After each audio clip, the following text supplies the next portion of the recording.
This is a steal for the Grizzlies as reports are circulating of one-star big man saying he's not closing the door on any trade offer this offseason. And I do have one scenario that actually does work. We're going to get to that in a few moments here, but what's going on, everybody? Jared Alatorre here for another episode of Grizzlies Digest for the middle of your week. You find yourself here on a regular basis. Be sure to smash that subscribe button.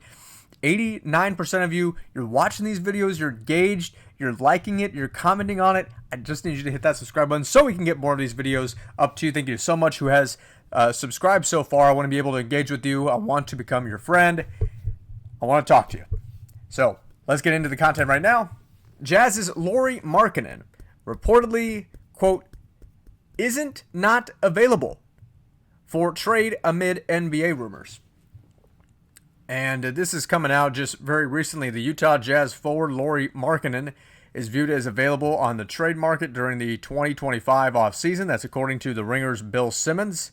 And if you know the name Bill Simmons, I mean, he's a name that's been around the NBA for around 3 decades at this point, probably longer. Around the league, people seem to feel like Markkanen isn't not available. And that's what Simmons reported on the Bill Simmons podcast. So, Lauri Markkanen, big man, been in the league a long time, 7 foot, finished star, made the All-Star game back in 2023, and he has such a great upside when it comes to his shooting.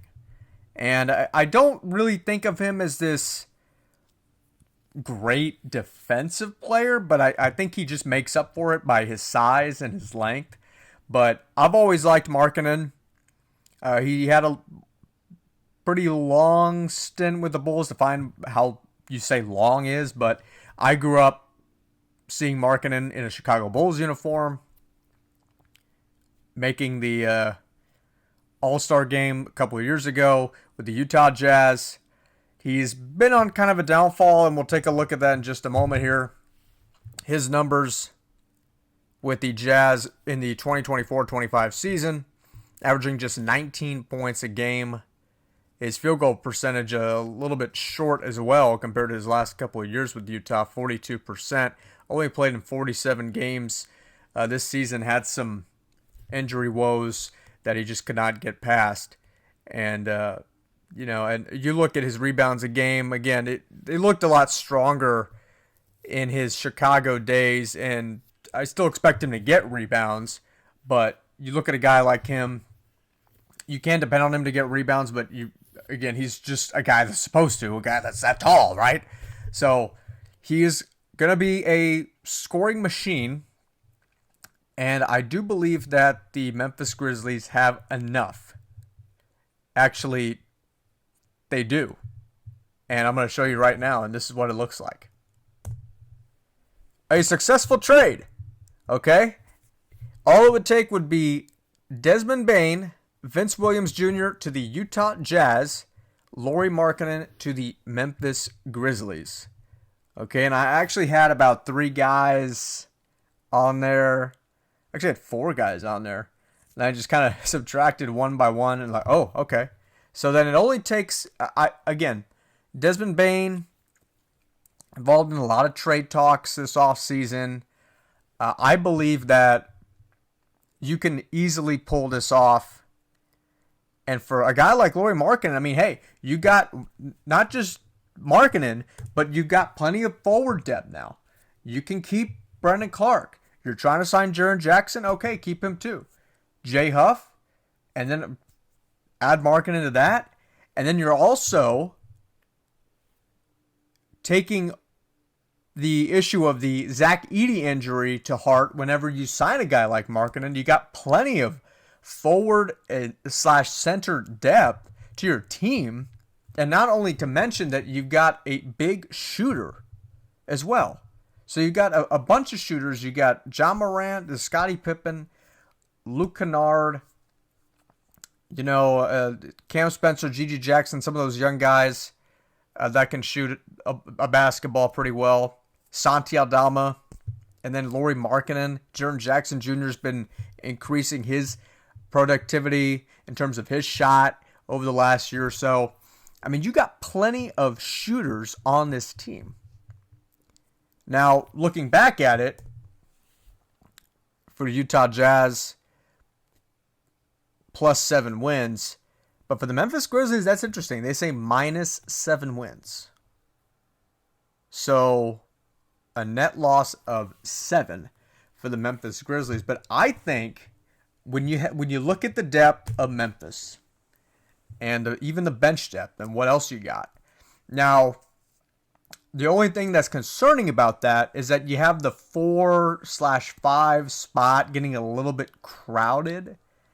So you may have a similar issue to like the Dallas Mavericks, to where they might just need to get rid of PJ Washington and or Daniel Gafford to just create some separation there, just kind of clean up some space, and of course get an attractable piece to add on to what you've already got.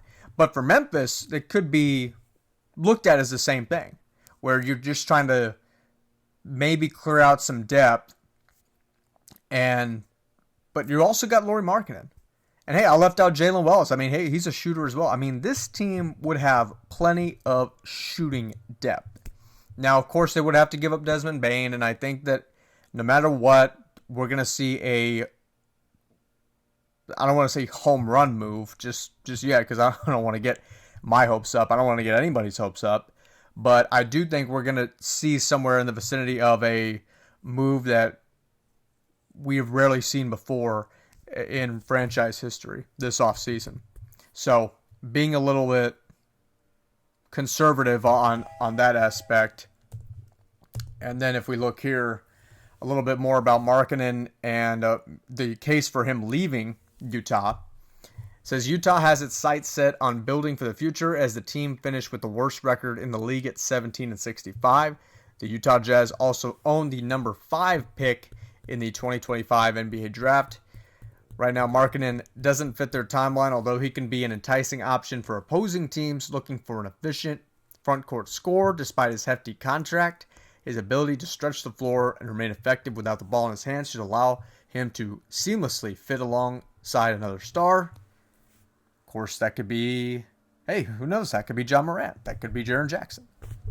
Markkanen appeared in a career-low 47 games during his 24-25 season due to back and knee issues, averaging, as we saw, 19 points a game along with 5.9 rebounds a game, and the 42% shooting percentage, the lowest of his 3 years at Utah. So, got a lot to figure out here, but I mean, this is an attractable piece. Like I said, I've always liked Markkanen. I think he means well. I think he is a guy that I said has plenty of upside, but maybe not too much more upside at this point of his career. But again, he is a very valuable piece, and I pretty much have always liked him ever since he's been in the league. And he's been, I think, a great shooter, another big man international shooter that anyone can use on their team.